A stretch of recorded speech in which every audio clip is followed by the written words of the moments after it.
And then while I was just going near the screen, Swami was sitting in his chair and then he took his kerchief and wiped his eyes.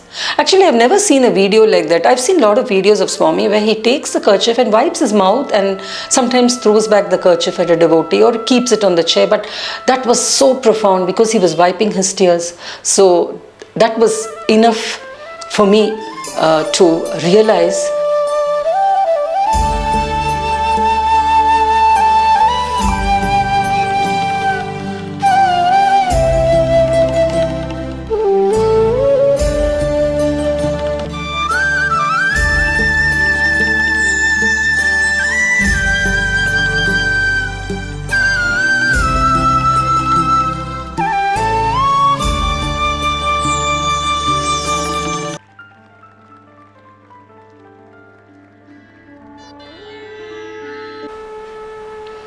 Salutations at the lotus feet of our dearest Swami, Sairam. Anyata sharanam nasti, tvameva sharanam mama, tasmat karunya bhavena, raksha raksha saishvara. Swami being our only refuge. What a reassurance. What a beautiful shloka. I keep thinking of the love that Swami has for us. Today the topic, me and my Swami, I'm going to be talking about the personal Swami in me. A Swami who belongs only to me. I heard a Sai brother talking about Swami for the whole world and Swami for only him.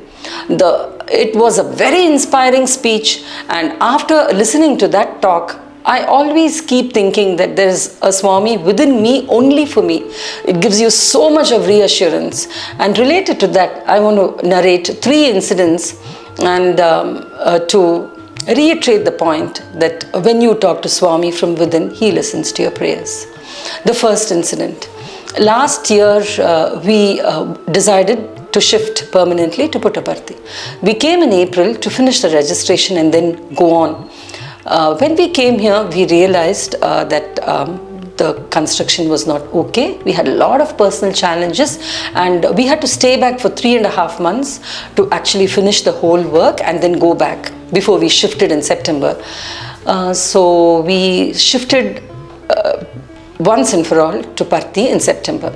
And the first day, I went to Kulwant Hall and literally expressed my gratitude to Swami and also apologized to him because the 3 months of construction time, I never focused on Swami. I was only focusing on the challenges that we had, and we didn't submit to him. I should say I didn't submit to him, and I kept thinking that I lost those 3 months of that precious time. So I went to the Sannidhi and I was uncontrollably weeping, and fortunately I had a mask on so nobody saw me cry, but I was talking to that Swami within and telling him, Swami, you have to guide and guard us. We have come to Parthi. We have come here to settle down permanently, Swami. And then after the Sannidhi darshan, I was just walking back, weeping and weeping. And then there was this screening of video where Swami was walking and talking to some devotees. And then while I was just going near the screen, Swami was sitting in his chair and then he took his kerchief and wiped his eyes. Actually, I've never seen a video like that. I've seen a lot of videos of Swami where he takes the kerchief and wipes his mouth and sometimes throws back the kerchief at a devotee or keeps it on the chair. But that was so profound because he was wiping his tears. So that was enough for me to realize that Swami within me is listening to what I'm praying. That was the first incident.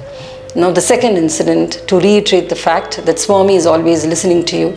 A few weeks back, my husband and me were chanting the Gajendra Moksham. And Gajendra Moksham is usually chanted to get moksha at the end. And I was thinking of my mother and many people and myself too, that the end should be smooth. And then again, for whatever reasons, I was very emotional and I was crying. And after the Gajendra Moksham, I suddenly thought of our child who stays in Toronto, and I was saying, Swami, give me some reassurance. The bhajans were going on. It was around 9:15. Bhajans were going on. I said, give me a reassurance, Swami, that you will be with my son all the time. So grant us a song that I usually sing regularly, and students' bhajans were going on, and one bhajan came to a close. The next bhajan was Radha Lola, and that's a bhajan that we sing every day when Swami goes to sleep. When Swami retires to bed 9:30, we make it a point to sing for Swami. So what more of a reassurance do we need from Swami? The next song was what we sing regularly. So it was such a beautiful experience, because I could relate that that inner Swami, whom I think is just for me, is listening to what I'm saying. Then the third incident, this was just a few days back.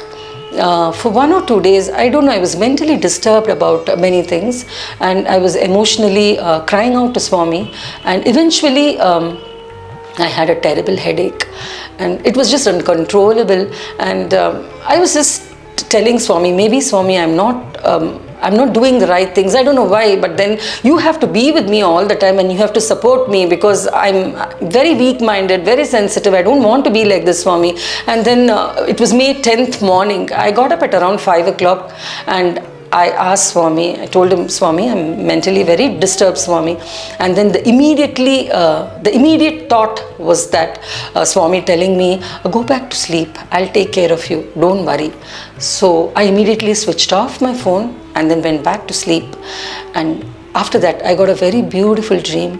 The dream was that we have a huge photo of Swami in our hall, and I saw materialization of vibhuti and something very sticky. I thought that it was honey, and then it was reconfirmed because I saw a beetle near that honey. So I thought, yes, this is honey.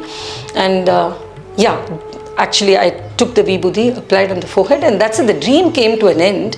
But then after I got up in the morning, I had no headache, and my mind was so peaceful, so calm.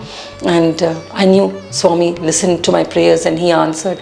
So this is the third experience that I wanted to relate. And so I think each of us have that personal Swami within us where we can talk, and even in uncomfortable situations where we go out somewhere and there's a huge crowd of people, we are not feeling comfortable, you can feel comfortable with Swami within you and just talking to him and having those conversations. So yeah, we all need to cling on to the fact that Swami is our only refuge, and whatever said and done, we have to connect to Swami with that wavelength so that we can try and be happy at all times. Sairam.